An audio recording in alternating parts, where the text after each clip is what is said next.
ലോകമെമ്പാടുമുള്ള മുസ്ലിങ്ങൾ പ്രതികാരം ചെയ്യണം. ഖമേനിയുടെ രക്തത്തിനായിട്ട് നിങ്ങളെല്ലാവരും പ്രതികാരം ചെയ്യണം എന്ന് ആവശ്യപ്പെടുകയാണ് ഇറാനിലെ ചില മുതിർന്ന മൗലവിമാർ ഫത്വ പുറപ്പെടുവിച്ചിരിക്കുകയാണ്. അവർ പറയുന്നത് ഇതൊരു റിലീജിയസ് ഡ്യൂട്ടിയാണ്, നിങ്ങളുടെ മതപരമായിട്ടുള്ള കർത്തവ്യമാണിത്, നിങ്ങൾ പ്രതികാരം ചെയ്യണം ഖമേനിയുടെ രക്തത്തിനായിട്ട്. അപ്പോൾ ചോദ്യം, ഇതെന്തുകൊണ്ടാണ് മതപരമായിട്ടുള്ള കർത്തവ്യമായിട്ട് മാറിത്തീരുന്നത്? ഇദ്ദേഹം മരിച്ചിരിക്കുന്നത് എന്തിനു വേണ്ടിയാണ്? മതത്തിൻ്റെ താല്പര്യത്തിന് വേണ്ടി, ഇസ്ലാമിൻ്റെ താല്പര്യത്തിന് വേണ്ടി രക്തസാക്ഷിയായ ആളെന്നാണ് പറയുന്നത്. നമ്മുടെ ഇവിടെയും പറയുന്നത് അങ്ങനെയാണ്. അപ്പോൾ ആ രക്തസാക്ഷിത്വത്തിന് പകരം ചോദിക്കണം. ഇവിടെ നമ്മളെല്ലാം ചെയ്യുന്നൊരു കാര്യമില്ല. പക്ഷെ മറിച്ച് ഇത് മതപരമായ ഡ്യൂട്ടിയാക്കി മാറ്റിയെടുക്കുന്നത് പൗരോഹിത്യത്തിൻ്റെ ആവശ്യമാണ്. പൗരോഹിത്യത്തിൻ്റെ നിലനിൽപ്പ് ജനങ്ങൾക്ക് ഇത്തരം കാര്യങ്ങളുള്ള വിശ്വാസത്തെ വളർത്തിയെടുത്തുകൊണ്ടാണ് നിൽക്കുന്നത്.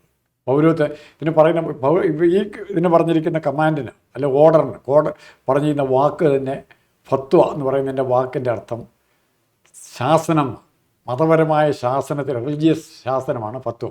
അപ്പോൾ അതിനെ ധിക്കരിക്കാൻ ആർക്കും പറ്റില്ല.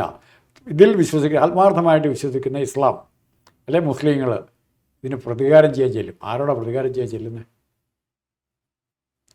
ഇപ്പോൾ പ്രതികാരം ആരോടാ വേണ്ടത്? അമേരിക്കയോടും ഇസ്രായേലിനോടും. അപ്പോൾ അതിനു മുമ്പ് പരസ്യമായിട്ട് ഇതേ ഖമേനി തന്നെ പറഞ്ഞിട്ടുണ്ട്, death to Israel, death to USA. അപ്പോൾ നേരത്തെ തന്നെ വധശിക്ഷ വിധിച്ചതാണ്. ഇനി എന്ത് പ്രതികാരം ചെയ്യാൻ? അതേ കൂടി വധശിക്ഷ വിധിച്ച 2 രാജ്യങ്ങളാണ്. ഇതാണ് പറയുന്നത്. എന്താണ് ഖമേനീസ് revenge is the religious duty of all Muslims in the world to eradicate the evil of these criminals from the world. അതായത് ലോകത്തിൽ നിന്ന് തന്നെ ഈ ക്രിമിനലുകളെ, ഏത് ക്രിമിനലുകൾ? ജൂതന്മാര്, ഇസ്രായേലികൾ, അതല്ലെങ്കിൽ അമേരിക്ക, ട്രംപ്, ഈ ക്രിമിനലുകളെ തുടച്ചു നീക്കണം ലോകത്തിൽ നിന്ന് തന്നെ. അത് എല്ലാ മുസ്ലിങ്ങളുടെയും, ലോകത്തിലുള്ള എല്ലാ മുസ്ലിങ്ങളുടെയും കർത്തവ്യമാണ് എന്ന് ഞാൻ പറയുന്നതോ താങ്കൾ പറയുന്നതല്ല.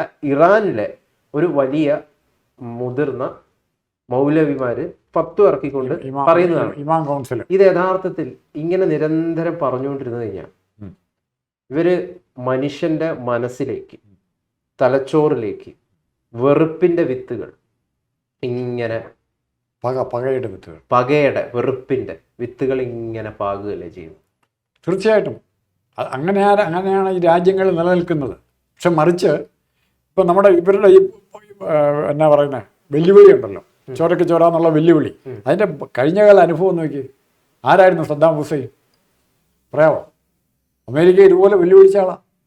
ഇസ്രായേലിൽ അമേരിക്ക തന്നെ വെല്ലുവിളിച്ചു. അദ്ദേഹം ചെയ്ത് കുവൈറ്റ് ആക്രമിച്ച് കീഴടക്കായി. കുവൈറ്റ് ഏത് രാജ്യമായിരുന്നു? കാഫറുകളുടെ രാജ്യമാണ്, അല്ലല്ലോ. ഇസ്ലാം തന്നെ ജീവിക്കുന്ന രാജ്യമല്ലായിരുന്നു കുവൈറ്റ്. ആ കുവൈറ്റിനെ കീഴടക്കി തരാം, അങ്ങോട്ട് ടാങ്ക് അയച്ചു തരാം, അവിടെ ജനങ്ങളെ കൊല്ലാൻ തുടങ്ങി തരാം. അപ്പോൾ ഈ സദ്ദാം ഹുസൈനെ എന്താ ചെയ്യേണ്ടിയിരുന്നത്? ഫത്വ ഇറക്കണ്ടേ? അങ്ങേരെയും കൊല്ലണമെന്ന് പറയാൻ ആരെങ്കിലും ഉണ്ടായിരുന്നു? ഇവിടെ ഏതെങ്കിലും കക്ഷികൾ പറഞ്ഞാൽ സദ്ദാം ഹുസൈനെ കൊല്ലണം, ഇന്ന കാര്യം കുവൈറ്റ് ആക്രമിച്ച് അവിടുത്തെ സാധാരണ വെറും ആയുധമില്ലാത്ത ജനങ്ങളെ കൊന്ന സദ്ദാം ഹുസൈൻ എന്ത് ചെയ്യണമായിരുന്നു? ആരും പറഞ്ഞില്ല. പക്ഷെ അമേരിക്ക ചെയ്തു. നമ്മൾ തൂക്കിക്കൊല്ലുന്നതൊക്കെ കണ്ടാണല്ലോ. അതുപോലെ തന്നെ വേറെ ആളുണ്ടായിരുന്നു, കേണൽ ഗദ്ദാഫി. ഇതുപോലെ തന്നെയായിരുന്നു. ആയിരക്കണക്കിന് ആൾക്കാരെ കൊന്നിട്ടുണ്ട്. ലിബിയയുടെ ഗദ്ദാഫി. പിന്നെ വീണ്ടും ഉണ്ട് ബിൻ ലാദൻ. അമേരിക്കൻ ടവറിന് ബോംബൊക്കെ വെച്ചാൽ ഉത്തരവാദിയാന്ന് പറഞ്ഞിട്ട് ബിൻ ലാദൻ എന്നെ പറ്റി. എവിടെയായിരുന്നു ബിൻ ലാദൻ? എവിടുന്നാണ് പിടിച്ചറിയോ? പാകിസ്ഥാനിൽ നിന്ന്. ഇവർക്ക് ഏറ്റവും ശക്തിയുള്ള ആയുധ ബലവും രണ്ടാമത്തെയോ മൂന്നാമത്തെയോ ടർക്കി കഴിഞ്ഞാൽ രണ്ടാമത്തെ രാജ്യം മുസ്ലിം രാജ്യങ്ങളിൽ പാകിസ്ഥാനാണ്. ആ പാകിസ്ഥാൻ്റെ മണ്ണിൽ നിന്ന് പിടിച്ചോണ്ട് പോയി. അപ്പോൾ എല്ലായിടത്തും ഇപ്പോൾ ലാസ്റ്റ് ഇവിടെ ആയത്തുള്ള ഖൊമേനി നടക്കുന്നത് വരെ ആയുധബലത്തോടൊപ്പം തന്നെ ഇവരെ സഹായിക്കാൻ കരയിൽ അല്ലെങ്കിൽ ഖൊമേനിയുടെ അടുത്ത് ഖൊമേനിയെ ഒറ്റിക്കൊടുക്കാൻ തയ്യാറായ ഇസ്ലാം കൂടി ഉണ്ടായിരുന്നു. മനസ്സിലായോ? ഫത്വ അവിടെ കിടക്കും, ഖുർആൻ അവിടെ കിടക്കും. ഞങ്ങളൊക്കെ വേണ്ടി ആരെ ഒറ്റിക്കൊടുക്കാൻ തയ്യാറുള്ള ഒരു വിഭാഗം ആ കൂട്ടത്തിൽ തന്നെയുണ്ട്. അല്ലെ ചെയ്യാൻ പറ്റിയാണ്. എൻ്റെ ഒരു ചോദ്യം, എൻ്റെ സംശയമാണ്, ഇതെല്ലാവരും ചിന്തിക്കേണ്ട കാര്യമാണ്.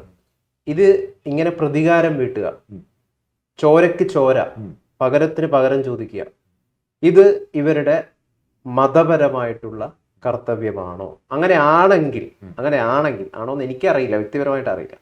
അങ്ങനെയാണെങ്കിൽ അത് അപകടമാണ്. അത് വലിയ അപകടം.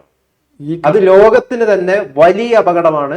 കാരണം മനുഷ്യന്റെ മസ്തിഷ്കത്തിൽ, മനസ്സിൽ വെറുപ്പിന്റെ, അശാന്തിയുടെ വിത്തുകൾ പാകിക്കൊണ്ടിരിക്കുകയാണ് ഇത്തരത്തിൽ ഫത്വ ഇറക്കുന്ന ആളുകൾ. ഫത്വ ഇറക്കുക എന്ന് പറഞ്ഞാൽ ശാസനമാണ്, അല്ലാണ്ട് വെറും ഓർഡറല്ല, ഗവൺമെൻറ് ഓർഡറല്ല. ശാസനം എന്ന് പറഞ്ഞാൽ അത് അംഗീകരിക്കാൻ, ശിരസ വഹിക്കാൻ, എല്ലാം ആ വിശ്വാസം. ഖുറാനെ തൊട്ട് സത്യം ചെയ്ത എല്ലാവരും ഇതിനെ ബാധിക്കും, സുന്നത്ത് ചെയ്ത എല്ലാവരും ഇത് ചെയ്യേണ്ടി വരും. ആ വിശ്വാസമാണ്.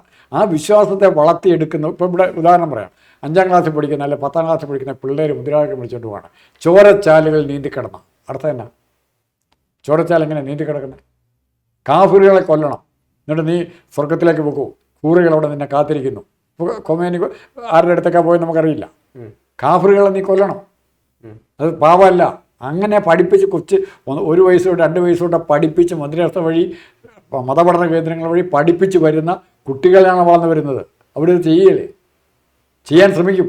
പക്ഷേ ഭാഗ്യം കൊണ്ടോ ദൗർഭാഗ്യം കൊണ്ടോ അവരെക്കാൾ 1000 ഇരട്ടി ശക്തി ആർക്കുണ്ട്? കഴിഞ്ഞൊരു 10-25 വർഷമായിട്ട് മേടിക്കാനല്ലാതെ അങ്ങോട്ട് കാര്യമായിട്ട് കൊടുക്കാൻ പറ്റിയിട്ടില്ല. ഇപ്പം എത്ര പേര് മരിച്ചു, എത്ര പേര്, ഇറാൻ്റെ എത്ര പട്ടാളക്കാർ, പ്രധാനപ്പെട്ട ഉദ്യോഗസ്ഥന്മാർ, മന്ത്രിമാരുൾപ്പെടെ എത്ര പേര് മരിച്ചു. എന്താ തിരിച്ചു ചെയ്യാൻ പറ്റിയിരിക്കുന്നത്? ഈ ജൂതനോട് എന്തിനാണ് വെറുപ്പ്? അതിന് കാരണം ജൂതൻ എന്താണ് ചെയ്തത്? ജൂതൻ അവൻ്റെ സ്ഥലമല്ലായിരുന്നു ജെറുസലേം, ഇസ്ലാമിൻ്റെ കൈവശം വരുന്ന സ്ഥലം, ഇസ്ലാമിൻ്റെ കൈവശം ഉണ്ടായിരുന്ന സ്ഥലം, ഇസ്ലാമിക രാജ്യങ്ങളുടെ നിയന്ത്രണത്തിലുണ്ടായിരുന്ന സ്ഥലം. പക്ഷേ അവിടെ കുറച്ച് ജൂതന്മാരുണ്ടായിരുന്നു. അവർക്ക് ജീവിക്കാൻ ഒരു നിവൃത്തിയില്ലാതെ വന്നപ്പോൾ ലോകത്തുള്ള എല്ലാവരും ഇവരെ തല്ലി ഓടിക്കാൻ തുടങ്ങിയപ്പോൾ കുറേശ്ശെ ജൂതരെ അങ്ങോട്ട് വരികയും ആ സ്ഥലം അവരുടേതായി പ്രഖ്യാപിക്കുകയും ചെയ്തു. ഗോത്രങ്ങളെല്ലാം ജീവിക്കുന്ന അങ്ങനെയാണ്, എല്ലാ രാജ്യങ്ങളും ഉണ്ടായിരിക്കുന്ന അങ്ങനെയാണ്. നമുക്ക് താമസിക്കാൻ സ്ഥലം തേടി അന്വേഷിക്കും, ഇവിടെ കൊള്ളാമെന്ന് വിചാരിച്ച് എവിടെയെങ്കിലും താമസിക്കാൻ തുടങ്ങും. അങ്ങനെയാണ് സെറ്റിലേഴ്സ് ഉണ്ടാകുന്നത്. അതുവരെ ഇങ്ങനെ കറങ്ങി കിടക്കുന്ന ജനങ്ങൾ. അത് തന്നെ ഇവിടെ സംഭവിച്ചത്. പക്ഷേ ഇവരുടെ മതവിശ്വാസത്തിനെതിരായതുകൊണ്ട് ഇവിടെ പ്രശ്നം വരട്ടെ. നിങ്ങൾ പറഞ്ഞ ആദ്യത്തെ പ്രശ്നം തന്നെ എവിടെയുള്ളത്? ഈ മതമാണ് പ്രശ്നം. ഇവരുടെ മതമാണ്. ഖുറാൻ അല്ലായിരുന്നു അവരുടെ കയ്യിലുണ്ടായിരുന്നത്, ബൈബിളാണ് ഉണ്ടായിരുന്നത്. അവിടെയാണ് പ്രശ്നം വന്നത്. ഖുറാനായിരുന്നെങ്കിൽ പ്രശ്നമില്ലായിരുന്നു. അവർ അയ്യോ സൈഡ് മൂലയ്ക്ക് കിടന്നോളാൻ പറഞ്ഞേനെ. എത്ര രാജ്യങ്ങൾ അങ്ങനെ കിടക്കുന്നുണ്ട്, ചെറിയ രാജ്യങ്ങൾ. അതാണ് സംഭവം. അപ്പോൾ ഈ മതത്തെ എങ്ങനെ ഉപയോഗിക്കാം? സിറിയ നോക്കി ഒരു പരിധിവരെ തകർക്കാവുന്ന നോക്കി, ഇറാഖ് നോക്കി. എന്താ സംഭവിച്ചത്? ഈ രാജ്യങ്ങളൊക്കെ ഇറാഖിൽ നിന്ന് എങ്ങനെ നിൽക്കുന്നു? സിറിയ എങ്ങനെ നിൽക്കുന്നു? ഈ IS എന്ന് പറഞ്ഞ സാധനം ഉണ്ട്, അതെങ്ങനെ നിൽക്കുന്നു? എവിടെയുണ്ട് അവർ? ഇപ്പോൾ മറുവശത്ത് വിദ്യാഭ്യാസം കിട്ടിയ യുക്തിചിന്തയിൽ പഠിച്ചു വളർന്ന ഒരു തലമുറയാണ് ഇപ്പുറം നിൽക്കുന്നത്. അത് ക്രൈസ്തവരാണേലും ബുദ്ധമതക്കാരാണേലും ഹൈന്ദവരാണേലും അറിവിനെ നിഷേധിക്കുന്നില്ല. മഹാഭാരതത്തിന് അപ്പുറം അറിവുണ്ട് എന്ന് വിശ്വസിക്കുന്ന ഹിന്ദുക്കളാണ്. ഇതുകൊണ്ട് തീർന്നിട്ടില്ല, മാറ്റം വേണം, വീണ്ടും വീണ്ടും പഠിക്കണം എന്നാണ് പറയുന്നത്. ഇവിടെ അങ്ങനെയല്ല. പഠിത്തത്തിൻ്റെ ലിമിറ്റ് ഇട്ടിരിക്കുക, വരച്ചിരിക്കുക. ഖുറാനിൽ പറയാത്തതൊന്നുമില്ല. ഇനി അതിൻ്റെ ഒരു ചെറിയ ഉദാഹരണം കൂടെ പറയാം. ലോകത്തിലെ ഏറ്റവും വലിയ ലൈബ്രറി ആയിരുന്നു ഇന്ത്യയിലെ കാലിഫാവ് അലക്സാണ്ട്രിയയിലെ ലൈബ്രറി, ബാഗ്ദാദ് അലക്സാണ്ട്രിയയിലെ ലൈബ്രറി ലോകത്തിലെ ഏറ്റവും വലിയ വായനശാലയായിരുന്നു. അപ്പോൾ കാലിഫാവ് ഉമർ എന്ന് പറഞ്ഞ ഒരാളത്ത് കീഴടക്കി. കാലിഫാവ് ഉമർ കീഴടക്കി ഇതെല്ലാം ഈ ലൈബ്രറി കണ്ടപ്പോൾ ചിന്ത പറഞ്ഞു, ആ പുസ്തകങ്ങളെല്ലാം കത്തിച്ചാക്കാൻ പറഞ്ഞു. കത്തിച്ചാക്കാൻ പറഞ്ഞു. ലോകത്തിലെ ഏറ്റവും വലിയ പറഞ്ഞ ന്യായം കേട്ടോണം. ആ ന്യായമാണ് ഈ കൊല്ലയുടെ കാരണം. ആ ന്യായം ഖുറാനിൽ പറഞ്ഞ കാര്യങ്ങളാണ് ആ പുസ്തകങ്ങളിലുള്ളതെങ്കിൽ അതിവിടെ സൂക്ഷിച്ചു വെക്കേണ്ട ആവശ്യമില്ല. എല്ലാ വീട്ടിലും ഖുറാനുണ്ട്. ഖുറാനിൽ പറയാത്ത കാര്യങ്ങളാണ് അവിടെ അടിച്ചു വെച്ചിരിക്കുന്നത്, അത് ആരും വായിക്കുകയും വേണ്ട. ആ യുക്തിയാണ് ഇപ്പോഴും വരുന്ന യുക്തി, വേറൊന്നുമല്ല. ഖുറാനിൽ പറയാത്ത കാര്യങ്ങൾ നിങ്ങൾ പഠിക്കേണ്ടെന്നേ. ഖുറാനിൽ പറഞ്ഞ കാര്യങ്ങൾ ചെയ്തു. അത് പറഞ്ഞിരിക്കുന്ന കാഫിറുകളെ കൊല്ലണം, അല്ലെ സ്വർഗത്തിൽ പോകാനുള്ള മാർഗം ഇത് പറയുന്നുണ്ട്. എത്ര ഇമാമാർ ഇപ്പം സൗദി അറേബ്യയൊക്കെ തള്ളി പറഞ്ഞു തുടങ്ങി. അതിനെ മാറ്റം വേണം, പരിഷ്കാരം വേണമെന്ന് പറയുന്ന ഇസ്ലാമിക രാജ്യങ്ങൾ ഇഷ്ടംപോലെ ഉണ്ടാകുന്നു. ഇന്തോനേഷ്യ ഈ പ്രശ്നം കേൾക്കുന്നുണ്ടോ? ഇന്നലെ നമ്മൾ ചോദിച്ചു, മലേഷ്യ കേൾക്കുന്നുണ്ടോ? രാജ്യങ്ങൾ മാറി മാറി വരുന്നു. ഇനി ഒന്നുകൂടെ പറഞ്ഞാൽ സ്ത്രീകളെ ഇവരെങ്ങനെ കൈകാര്യം ചെയ്യുന്നു? ഏറ്റവും സമൂഹത്തിൽ പകുതി വരുന്ന സ്ത്രീകളെ കൈകാര്യം ചെയ്യുന്നത്. ഈ ഖമൈനി എന്താ ചെയ്തുകൊണ്ടിരുന്നത്? ഒരു കാര്യം കൊണ്ട് അയാൾ പറഞ്ഞു എന്നാണ് പറയുന്നത്, എനിക്കത് ഉറപ്പില്ല. എന്നാൽ പോലും ഈ കുറ്റങ്ങൾക്ക് ശിക്ഷിക്കപ്പെടുന്ന സ്ത്രീകൾ, അത് കയ്യടെ ഇവിടെ തിരി പാവാട പൊങ്ങി പോവുകയോ ഡ്രസ്സ് തല ഹിജാബ് പറന്നു പോവുകയോ ചെയ്തു കഴിഞ്ഞാൽ മിക്കവാറും വധശിക്ഷയായിരിക്കും. ഇതുപോലൊരു ശാസനം ഉണ്ടായിരുന്നു, ഫത്വ ഉണ്ടായിരുന്നു. വധശിക്ഷയ്ക്ക് വിധിക്കപ്പെടുന്ന സ്ത്രീകളെ കൊല്ലുന്നതിന് മുമ്പ് പീഡിപ്പിക്കണമെന്നുകൂടി ഉണ്ടായിരുന്നു. അല്ല, അതായത് ഇവിടെ പ്രയോഗിക്കപ്പെടുന്ന സൈക്കോളജി എന്ന് പറയുന്നത് നിന്നെ പേടിപ്പിക്കുക. നിന്നെ ഞാൻ പേടിപ്പിക്കും, നിന്നെ ഞാൻ പേടിപ്പിച്ചു ഇല്ലാതാക്കും. എൻ്റെ അടിമയായിരിക്കും. പേടിപ്പിച്ചിട്ട് എനിക്ക് വേണ്ട കാര്യങ്ങൾ ഞാൻ നിന്നെ കൊണ്ട് ചെയ്യിപ്പിക്കും. അങ്ങനത്തെ ഒരു തരം മെന്റൽ സൈക്കോളജിയാണ് ഇവർ നിരന്തരമായിട്ട് പ്രയോഗിച്ചുകൊണ്ടിരിക്കുന്നത്. അത് ഒരു ഹിപ്നോട്ടിസം, ഹിപ്നോട്ടിക് നിദ്രയിലാണ് ഇസ്ലാമിലെ ആൾക്കാരെ. അത് കമ്മ്യൂണിസ്റ്റ് പാർട്ടിയുടെ ഒരു കാലത്തെ പ്രവർത്തനം അങ്ങനെ തന്നെയായിരുന്നു. ആ ഹിപ്നോട്ടിക് നിദ്രയിലേക്ക് എത്തിക്കഴിഞ്ഞാൽ കമാൻഡ് പറയാൻ പറ്റും. ഹിപ്നോട്ടിക് നിദ്രയിൽ ചില കമാൻഡുകൾ കൊടുത്താൽ അതേപടി അനുസരിക്കുന്ന പറയുന്നത്. അപ്പോൾ ഇവരെല്ലാം ഇപ്പോൾ 5 ഒരു അല്ല, ഇത് എന്താണ്, ഇപ്പം ഈ ഒരു കുട്ടിയുടെ മാനസികാവസ്ഥ ഡെവലപ്പ് ചെയ്യുന്ന ഏജ് എന്ന് പറയുന്നത് ഈ 5, 6, 7 കാലഘട്ടമാണ്. ആ സമയത്താണ് ആ സമയത്ത് പിടിച്ചാൽ, അല്ലെങ്കിൽ ആ സമയത്ത് ഇതേപോലുള്ള പേടിപ്പെടുത്തുന്ന അല്ലെങ്കിൽ ഇതേപോലുള്ള പല വിശ്വാസങ്ങളും കൊടുത്തു കഴിഞ്ഞ് കഴിഞ്ഞാൽ പിന്നീട് അത് മുറിച്ച് മാറ്റുക എന്ന് പറയുന്നത് വളരെ പ്രയാസമാണ്. അതാണല്ലോ അല്ലേ? അല്ല, നമ്മളെ മറുവശത്ത് ഒരാളെ ശത്രുവായിട്ട് കാണുക. അവനാണ് നിൻ്റെ എല്ലാ കഷ്ടപ്പാടിനും കാര്യം, അവനാണ് നിൻ്റെ ദാരിദ്ര്യത്തിന് കാര്യം, നിൻ്റെ അസുഖത്തിന് കാര്യം. അവൻ കൂടോത്രം ചെയ്യുന്നതുകൊണ്ടാണ് നിൻ്റെ അധപ്പതനം. അവൻ്റെ കയ്യിലിരിക്കുന്ന സ്വത്ത് മുഴുവൻ നമ്മുടേതാണ്. അവൻ്റെ സ്ത്രീകളുടെ കഴുത്തിൽ കിടക്കുന്ന ആഭരണങ്ങൾ, ധരിച്ചിരിക്കുന്ന ആഭരണങ്ങൾ നമ്മുടേതായിരുന്നു. ഇതെല്ലാം എടുത്തുകൊണ്ട് പോയതാണ്. സൗകര്യം കിട്ടുമ്പോൾ അവനെ കൊന്നോണം. കേൾക്കുമോ ഇല്ലയോ? നമ്മുടെ ഇന്നത്തെ അവസ്ഥയ്ക്ക് കാരണം, നമ്മളെ പീഡിപ്പിച്ചതിന് കാരണം ഇവരാണ്. കാഫറുകൾ എന്ന് പറഞ്ഞാൽ ഹിന്ദു ആകാം, ബുദ്ധനാകാം, ആരും ആകാം, ഇസ്ലാം ഒഴിച്ച എല്ലാം. ഇസ്ലാം എന്ന് പറഞ്ഞാൽ ഇവർ തമ്മിൽ തർക്കം വരും. സുന്നിയാണോ ഷിയാണോ തർക്കം വരും. അത് പിന്നെ പറയാം, നമ്മുടെ ചർച്ചാ വിഷയമല്ല. ഇതിപ്പോൾ ഷിയ ക്ലർജിയാണ്. ആയത്തുള്ള കമ്പനി ഷിയ വിഭാഗത്തിൻ്റെ ഏറ്റവും പ്രധാനപ്പെട്ട ആളാണ്. അയാൾക്ക് വേണ്ടി പറഞ്ഞാൽ പ്രകടനം നടത്താനും വഴി വന്ന് ബസ്സിന് കല്ലെറിയാനും അല്ലാതെ തന്നെ ഇഷ്ടംപോലെ വരുന്നുണ്ട്. കുറേ ആൾക്കാർ വന്നു വരും. കുറേ ദിവസത്തേക്ക് ഒരു അശാന്തി ഉണ്ടാക്കാൻ പറ്റും, അതിനപ്പുറത്തേക്കില്ല. ഇപ്പം നമുക്കറിയാം നവീൻ ബാബു എങ്ങനെയാണ്, എന്തിനാണ് അദ്ദേഹത്തെ കൊന്നതാണോ ആത്മഹത്യയാണോ എന്നതിന് ഇപ്പോഴും കൃത്യമായിട്ടുള്ള ഒരു കൺക്ലൂഷനും ഇല്ല. എങ്കിലും അദ്ദേഹം ആത്മഹത്യ ചെയ്തു, അല്ലെങ്കിൽ അദ്ദേഹം മരിച്ചു എന്നുള്ള കാര്യം നമുക്കറിയാം. PP ദിവ്യയാണ് അതിന് പിന്നിലുള്ള കാരണക്കാരി. അവരുടെ ഒരു പ്രസംഗം, അല്ലെങ്കിൽ അവരൊരു വേദിയിൽ വന്ന് നടത്തിയ സംഭാഷണം, അതാണ് അതിന് പിന്നിലെന്നും നമുക്ക് അറിയാവുന്ന കാര്യമാണ്. ഈ ഘട്ടത്തിൽ PP ദിവ്യയെ ന്യായീകരിച്ചുകൊണ്ട്, ഈ നവീൻ ബാബുവെ തള്ളിപ്പറഞ്ഞുകൊണ്ട് ചിലവരൊക്കെ രംഗത്തെത്തിയിട്ടുണ്ടായി. അവരപ്പോൾ പറഞ്ഞത് ഈ മരണം ഒരാളെയും അല്ലെങ്കിൽ ഇത്തരത്തിലുള്ള ചില ആളുകളെ വിശുദ്ധനാക്കുന്നില്ല എന്നുള്ളതാണ്. അതെ, രക്തസാക്ഷി ആക്കുന്നില്ല എന്നുള്ളത്. അത് നമ്മൾ ഇവിടെയും പറയണ്ടേ? മരണം ഒരാളെ വിശുദ്ധനാക്കുന്നുണ്ടോ? ഇപ്പം വീർ സവർക്കർ മരണപ്പെടുന്നു, അല്ലെങ്കിൽ അപ്പം ചില ആളുകൾ നിരന്തരമായിട്ട് വന്നിട്ട് പറയുന്ന കാര്യമാണ്, രാജ്യത്തിന് വേണ്ടിയിട്ടും മരിച്ച ഒരാളാണ് അദ്ദേഹം. അല്ലെങ്കിൽ അങ്ങനെ നമ്മുടെ നാട്ടിലെ ഒരുപാട് സ്വാതന്ത്ര്യ സമര സേനാനികൾ, ഇവരൊക്കെ രാജ്യത്തിന് വേണ്ടിയിട്ട് മരിച്ച ആളുകളാണ്.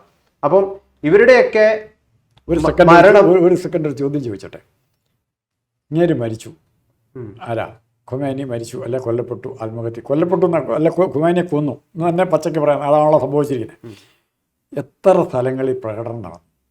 മുസ്ലിങ്ങൾ എല്ലായിടത്തും ഉണ്ടല്ലോ. ഇന്ത്യയിൽ എത്ര സ്ഥലത്ത് പ്രകടനം നടന്നു? ശ്രീനഗറിലൊക്കെ നിങ്ങൾ ഇവിടെ എവിടെയെങ്കിലും കണ്ടോ? അല്ല, ശ്രീനഗർ ഇവിടെ ഇസ്ലാം ഇഷ്ടം പോലുള്ള സ്ഥലങ്ങളൊന്നല്ലേ? ഇവിടെ എവിടെയെങ്കിലും കണ്ടോ? ഒരു 1% അല്ലെ 2% ഇസ്ലാം പോലും ഇതിൻ്റെ പുറകെ പോകുന്നില്ല. പക്ഷേ ആ 2% സംഘടിതരായതുകൊണ്ട് അവർക്ക് പ്രശ്നങ്ങൾ ഉണ്ടാക്കാൻ പറ്റും. ഇവിടുത്തെ മാധ്യമങ്ങൾ, റിപ്പോർട്ടർ ചാനൽ, 24-ഉം ഒക്കെ വാചകടിക്കും. ഭയങ്കര തിരിച്ചടി, ഇറാൻ ഭയങ്കര തിരിച്ചടി, കാശ്മീരിൽ ഭയങ്കര പ്രക്ഷോഭം. കാശ്മീർ മാത്രമാണോ ഇന്ത്യ? ഹൈദരാബാദിൽ ഏറ്റവും കൂടുതൽ മുസ്ലിങ്ങളുള്ള വേറെ സ്ഥലം ഹൈദരാബാദാണ്. അവിടെ പ്രശ്നമൊന്നും ഉണ്ടായില്ലല്ലോ. മട്ടാഞ്ചേരി ഉണ്ടായോ? ഇല്ലല്ലോ. പെരുമ്പാവൂരുണ്ടായി. ഹൈദരാബാദിൽ കുറച്ച് പേര് എന്താണ് പ്രകടനം നടത്തി, അത്രേ ഉള്ളൂ. ഒരേ ഒറ്റ ദിവസം, അത്രേ ഉള്ളൂ. ശ്രീനഗറിലാണ് ഏറ്റവും കൂടുതൽ ഉണ്ടായത്. അവിടെ ഷിയ പോപ്പുലേഷൻ കൂടുതലുണ്ട്. ഉത്തർപ്രദേശിലോ? എന്തില്ല? ഉത്തർപ്രദേശിൽ ഉണ്ടായിക്കഴിഞ്ഞ് കഴിഞ്ഞാൽ അല്ല, അതല്ല ഞാൻ പറഞ്ഞത്. അതിനെക്കുറിച്ചല്ല. പ്രകടനം നടത്തണം എന്നുണ്ടെങ്കിൽ എന്നാ വന്നാലും ആത്മാർത്ഥമായിട്ട് വിചാരിക്കുന്നുണ്ടെങ്കിൽ പ്രകടനം നടത്തും. ആത്മാർത്ഥ പ്രതിഷേധം ഉണ്ടെങ്കിൽ. അതാണ് ജനങ്ങളുടെ സ്വഭാവം. ഇറാനിൽ ഇത്രയും അടിച്ചമർത്തലുണ്ടായിട്ടും പ്രക്ഷോഭത്തിന് എത്ര പേര് വന്നു? ലക്ഷക്കണക്കിന് ആൾക്കാർ പങ്കെടുത്തു അല്ലേ? മരിക്കാൻ തയ്യാറായിട്ട് വരും. ഇപ്പോൾ ഇയാളുടെ കാര്യത്തിൽ അത് വന്നിട്ടില്ല എന്നാണ് ഞാൻ പറയും. വന്നിട്ടില്ല. കാരണം ആളുകൾക്ക് സത്യം മനസ്സിലായി വരും. ഏതാനും മുസ്ലിം സമൂഹത്തിലെ തന്നെ ഏതാനും വെറും ചെറു ന്യൂനപക്ഷങ്ങളിൽ 0% ആളുകൾ മാത്രമേ ഈ ഫത്വയൊക്കെ കേട്ടിട്ട് എന്താണ് ഊറ്റം കൊള്ളാൻ നിൽക്കുള്ളൂ. അല്ല, ഗ്രൂപ്പാകും. 10-12 പേര് ഒരു ഗ്രൂപ്പ് ഉണ്ടാക്കി ആരെങ്കിലും കൊല്ലാൻ തീരുമാനിച്ചാൽ കൊല്ലാൻ ചിലപ്പോൾ. അങ്ങനത്തെ കൊലപാതകങ്ങൾ ഇവർ നടത്തുന്നത് എല്ലായിടത്തും. കൊട്ടേഷൻ ടീമിനെ നിയമിക്കും. CPM-ൻ്റെ അതേ പരിപാടിയാണ്. കൊട്ടേഷൻ ആയിട്ട് കുറേ പേരെ ഹിസ്ബുള്ള, ഹമാസ് ഇങ്ങനെ കുറേ സംഘടന ഉണ്ടാക്കിയിട്ട് അവരെയാണ് പറഞ്ഞു വിടുന്നത്. കാശ്മീരിലോ തന്നെ ചെയ്യുന്നത്. ഈ കൊട്ടേഷൻ ടീമിന് സംഘടിത ബലമാണ്. ഇപ്പോൾ ഇവിടെ നമ്മുടെ ഇവിടെയൊക്കെ ഇപ്പോൾ ഈ എറണാകുളത്തെ മുഴുവൻ പിടിപ്പിക്കാൻ പറ്റുന്ന ആൾക്കാർ എറണാകുളം ടൗണിലുണ്ട്. ഒരു 10 പേര് ടൗണിലേക്ക് ഇറങ്ങി ആരെങ്കിലും ചോദിക്കുമോ നീ എന്താണ് അവിടെ നിൽക്കുന്നത്? ആരും ചോദിക്കില്ല, വീട്ടിൽ പോകും. കുറേ കഴിയുമ്പോൾ ജനം മടുക്കും, തിരിച്ചടിക്കാൻ തുടങ്ങും. ഇപ്പോൾ അമേരിക്കയും ഇസ്രായേലും ആ ഒരു സ്റ്റേജിൽ തിരിച്ചടിക്കുക. അവർക്ക് എന്താ ഇതിൻ്റെ അവകാശം എന്നുള്ള വേറെ പ്രശ്നം. പക്ഷേ അവരെ കൊല്ലൂ എന്ന് പറഞ്ഞ് നടക്കുന്നതിന് അവരെന്നാ പിന്നെ ചെയ്യണ്ടേ?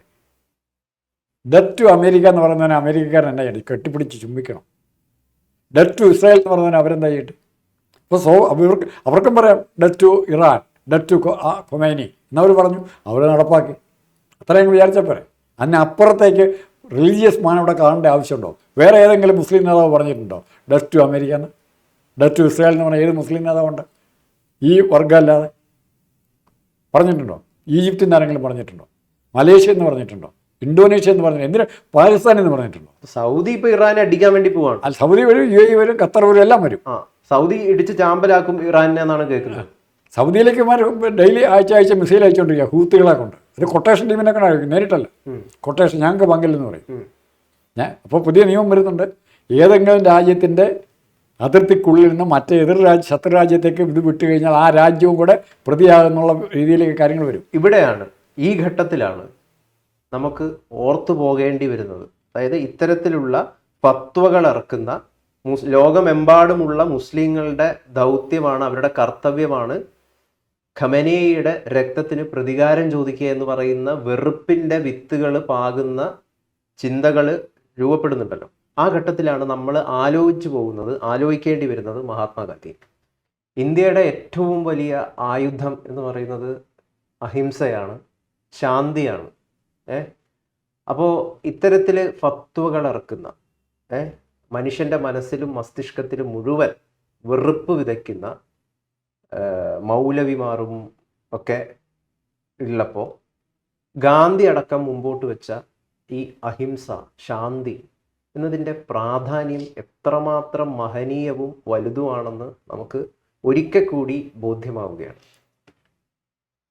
ഏത് പരിസ്ഥിതിയിലും മറ്റൊരാളെ കൊല്ലുക എന്നുള്ളതിന് ന്യായീകരണമില്ല എന്നുള്ളതാണ് ഗാന്ധിയുടെ പ്രധാനപ്പെട്ട കാര്യം. അഹിംസ എന്ന് പറയുന്നതിൻ്റെ മെയിൻ കൺസെപ്റ്റ് അതാണ്. അതുപോലെ തന്നെ ഈ നമ്മുടെ ആത്മരക്ഷാർത്ഥം മറ്റൊരാളെ കൊന്നാൽ നമ്മുടെ നിയമപ്രകാരം, ഇന്ത്യൻ നിയമപ്രകാരം പോലും അയാളെ വേണേ വെറുതെ വിടാം. ആത്മരക്ഷാർത്ഥം, അത്തരം കൺസെപ്റ്റുകൾക്ക് പോലും മഹാത്മാഗാന്ധി എതിരായിരുന്നു. ഇത്തരം കൺസെപ്റ്റുകൾക്ക് പോലും മഹാത്മാഗാന്ധി എതിരായിരുന്നു. കൊല ഒന്നിനും ഉത്തരമല്ല എന്നാണ് പറയുന്നത്.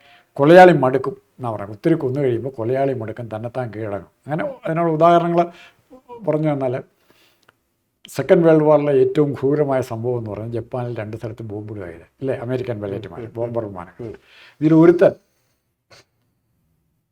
ഈ ബോംബിട്ട് കഴിഞ്ഞ ശേഷം എന്താ സംഭവിക്കുന്നതെന്നറിയാൻ വേണ്ടി ടെലസ്കോപ്പിൽ കൂടെ താവോട്ട് നോക്കുന്നുണ്ട്. ആൾക്കാരെ ഇങ്ങനെ പുള്ളിക്കൊണ്ട് ഓടുന്നതാണ് കാണുന്നത്, നിലത്തൂടെ കൊച്ചു പിള്ളേരും എല്ലാം. അവനെങ്ങനെ മരിച്ചെന്നറിയോ?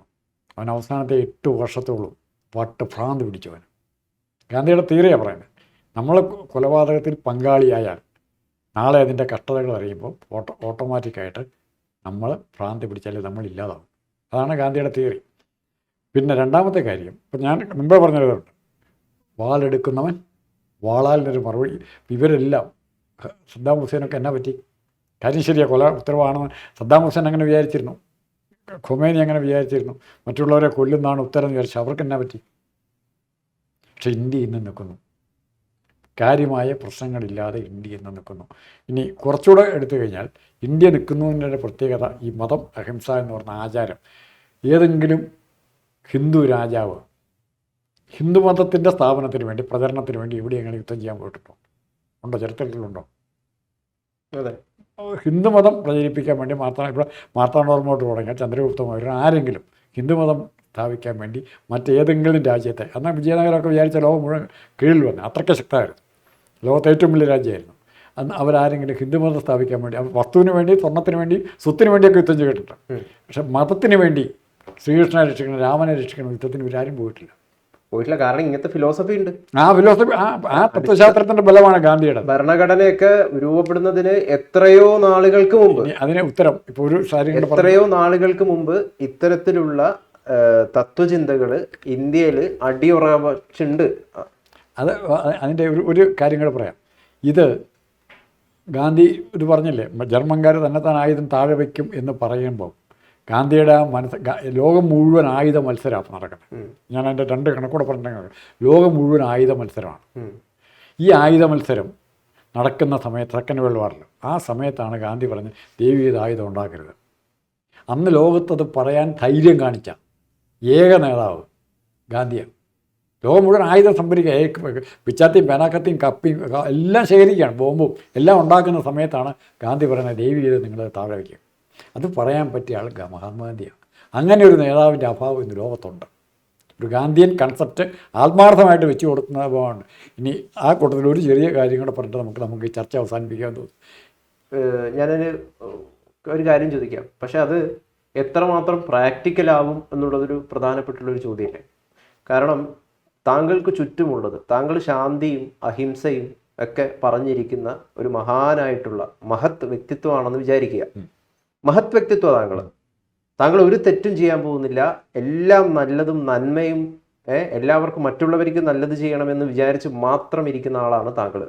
പക്ഷെ താങ്കളുടെ ചുറ്റുമുള്ളത് അല്ലെങ്കിൽ ചുറ്റുമുള്ള രാജ്യങ്ങൾ ഇവർ മുഴുവൻ വൃത്തികെട്ട ചിന്തകളുമായിട്ട് നടക്കുന്ന, എങ്ങനെ കീഴ്പ്പെടുത്താം, എങ്ങനെ ആക്രമിക്കാം, എങ്ങനെ പിടിച്ചടക്കാം, ഇങ്ങനെയുള്ള ചിന്തകളുമായിട്ട് നടക്കുന്നവരാണെന്ന് വിചാരിക്കാം. താങ്കളെ കൊന്നിട്ട് കടലിൽ താഴ്ത്തും, അപ്പൊ താങ്കൾ എന്ത് ചെയ്യും? അവരെന്തിനു വേണ്ടി ഇത് പിടിച്ചെടുക്കുന്നത് ഒന്നത് അതിനേക്കാൾ കൂടുതലായിട്ട് ഉത്തരം ഈ കൊന്ന് കടലിൽ താഴ്ത്തുന്നു എന്ന് പറയുമ്പോൾ ഇപ്പം ലോകത്ത് ഇപ്പം നമ്മൾ 110 റാഫേൽ വിമാനം മേടിച്ചിട്ടുണ്ട്. വലിയ ഫ്രാൻസിൽ നിന്ന് ഏറ്റവും വില കൂടിയ വിമാനം മേടിച്ചിട്ടുണ്ട്. ഇതിലെത്ര വിമാനം നമ്മൾ അടുത്ത ഒരു 10 വർഷം കൊണ്ട് യുദ്ധരംഗത്ത് നമുക്ക് ഇത് ഉപയോഗിക്കാൻ പറ്റുന്നുണ്ടോ? ആലോചിച്ചോ. ഇത്തരം ആയുധങ്ങൾ വില അണുബോംബ് നമുക്ക് ഇഷ്ടം പോലെ ഉണ്ട്, ഉപയോഗിച്ചിട്ടുണ്ടോ? മറ്റുള്ളവരെ പേടിപ്പിക്കാൻ ഒരു സാധനം കയ്യിലുണ്ട്, അത്രേ ഉള്ളൂ. നീ ഇങ്ങോട്ടിട്ടാൽ ഞാൻ അങ്ങോട്ടിടും എന്ന് പറയാം. അല്ല നീ ഇങ്ങോട്ട് വലിയ അതിനപ്പുറത്തേക്ക് ഈ അമേരിക്കയുടെ കയ്യിലൊക്കെ ഉള്ള ബോംബിൻ്റെ ഒരെണ്ണം പൊട്ടിച്ചാൽ ഇപ്പം നാളെ തീരുവാൻ കാണിയില്ല. പക്ഷെ അവർക്കത് ഉപയോഗിക്കാൻ പറ്റിയില്ല. അതിനൊരു വാചകം പറയുന്നത് the most powerful weapon is the least usable. പറഞ്ഞാൽ മനസ്സിലായോ? Most powerful weapon is the least usable. ഉപയോഗിക്കാൻ പറ്റിയില്ല, മേടിച്ച് കൂട്ടി വയ്ക്കാനേ പറ്റും. അത് തന്നെയാണ് ഗാന്ധിയും പറഞ്ഞത്. ലോകത്തെ മുഴുവൻ ജനങ്ങളെ കൊല്ലാൻ 2 ബോംബ് മതി.